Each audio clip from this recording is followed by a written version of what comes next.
Daniel Lacalle, dice el gobierno que el mes de agosto siempre es un mal mes para el paro y que este agosto pues ha sido menos malo que otros años. Es verdad, yo creo que los datos siempre son engañosos en agosto.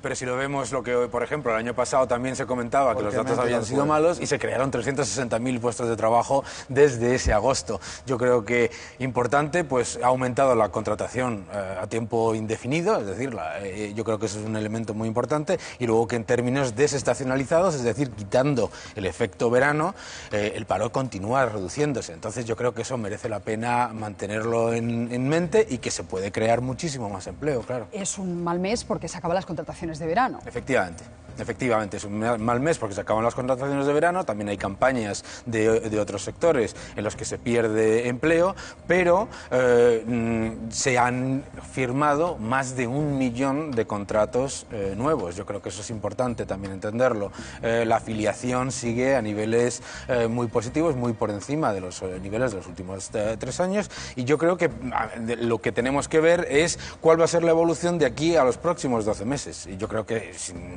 sin ser muy agresivo se puede pensar que se pueden crear entre 250.000 y 450.000 puestos de trabajo más. ¿Casa eso que estás diciendo con las previsiones del gobierno, con los datos que maneja oficialmente el Ejecutivo? Yo soy un poquito más optimista. ¿Eres más optimista que el propio gobierno de Mariano Rajoy? Yo creo que España puede crear, el gobierno habla de 1 millón de puestos de trabajo entre 2014 y 2016, yo creo que se puede llegar sin ningún tipo de problema a 300.000 puestos de trabajo. ¿Por qué eres más optimista, Daniel? Pues porque yo creo que no se está teniendo en cuenta el efecto procíclico de las reformas estructurales, es decir, no se está teniendo en cuenta que la reducción de impuestos, la ley de emprendedores, la tarifa plana, todo este tipo de medidas tienden a crear un efecto positivo que va más allá de pues los 3-4 meses que solemos mirar, ¿no? Entonces a mí me parece que la facilitación de la contratación es algo que sí deberíamos tener en cuenta como algo positivo en un entorno macroeconómico que está ayudando.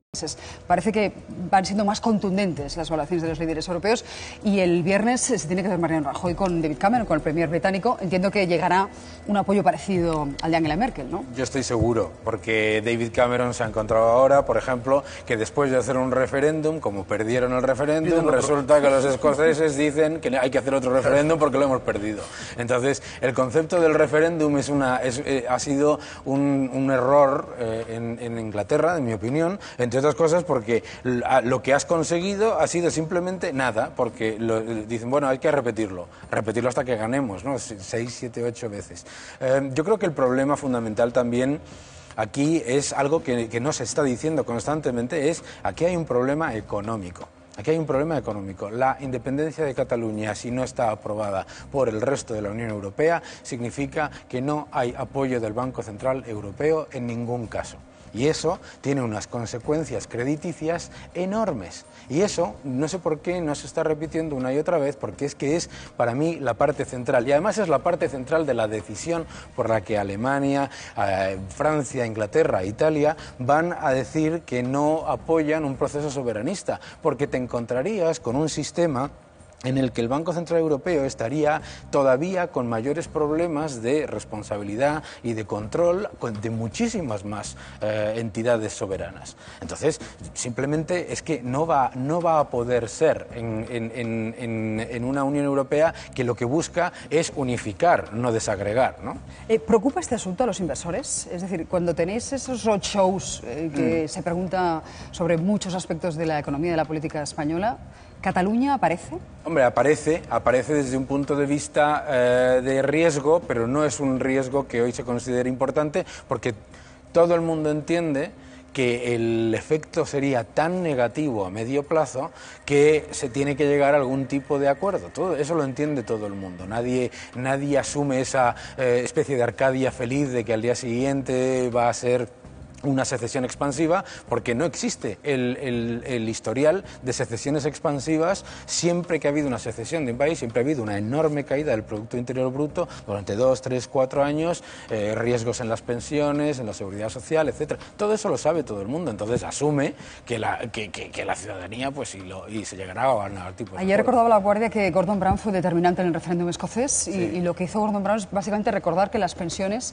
corrían peligro. Claro. Ese fue el argumento definitivo. definitivo. No, bueno, yo recuerdo perfectamente que cuando se hicieron los debates, el elemento esencial era decir, oiga, ya me explicarán ustedes porque los números no cuadran. Los números no cuadran. Los números no cuadran para el propio Consejo de la Transición Catalana, que dice que el Estado se tendría que financiar con bonos convertibles en impuestos, que es un concepto en sí mismo completamente aleatorio, porque no sabes de dónde va a salir ese dinero, ¿no? Entonces yo creo que el poner encima de la mesa, empezar por fin a dejar de hablar de emociones y hablar de números, que es lo que ocurrió en Reino Unido y en Escocia, explicarle a la gente, oiga, las pensiones están en peligro, la seguridad social está en peligro, todo el sistema de financiación está en peligro y, por supuesto, claro, yo creo que cuanto antes la Unión Europea, la OTAN, Estados Unidos se dé cuenta que esto no es un problema local entre chiitas y sunitas que se va a solucionar entre Arabia Saudí e Irán y tal, cuanto antes se den cuenta, antes hay que tomar acción, porque esto es mucho más grave. No hay más que ver la página web, tiene hasta un informe anual, ISIS, que se puede consultar.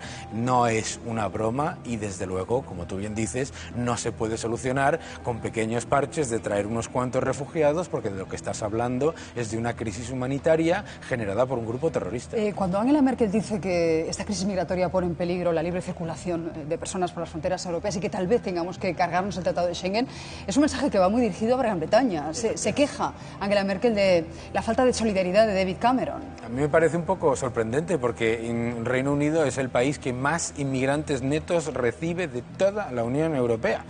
Es el que más. Lo que no puedes hablar cuando, pues, wow, yo vivo en Londres, cuando paseas por Londres no tienes nada más que vecinos de que son de miles de países. No se puede hablar de eso cuando tienes un elemento adicional que es la Commonwealth. Es todos los países con los que Reino Unido tiene ese tipo de, digamos, inmigración neta. Tenemos que verlo desde ese punto de vista. Yo creo que aquí, pero de nuevo, el problema no es si uno es más solidario o menos solidario con, como tú bien dices, con pequeñeces. Estamos hablando de un problema muy importante, global, en el que la Unión Europea no puede utilizar la política del Occidente, no puede utilizar la política de la avestruz.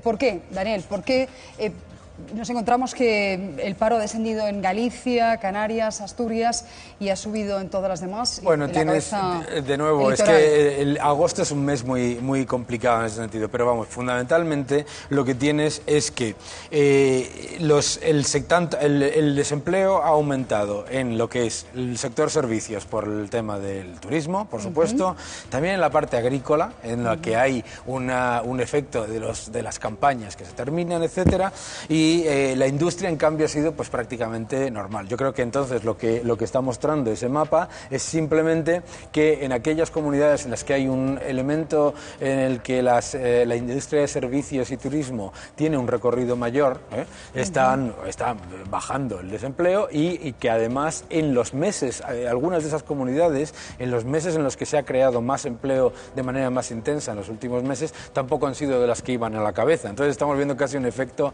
digamos, aplanador, de compensación, ¿no? En cierta manera. Cuando no es bueno hablar de compensación cuando estamos hablando de paro, ¿no? Bueno, pues vamos a verlo por sectores, si te parece.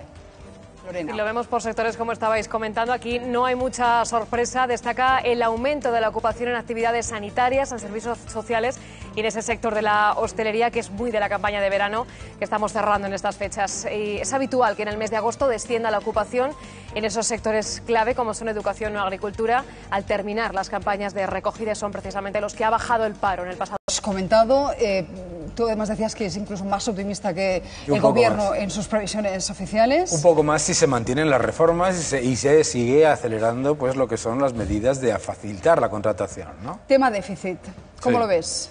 Hombre, yo creo que el déficit, el número que ha salido ha sido un número muy positivo. La reducción del déficit va a venir fundamentalmente por menor gasto, precisamente por prestaciones de desempleo, por mayor creación de empleo.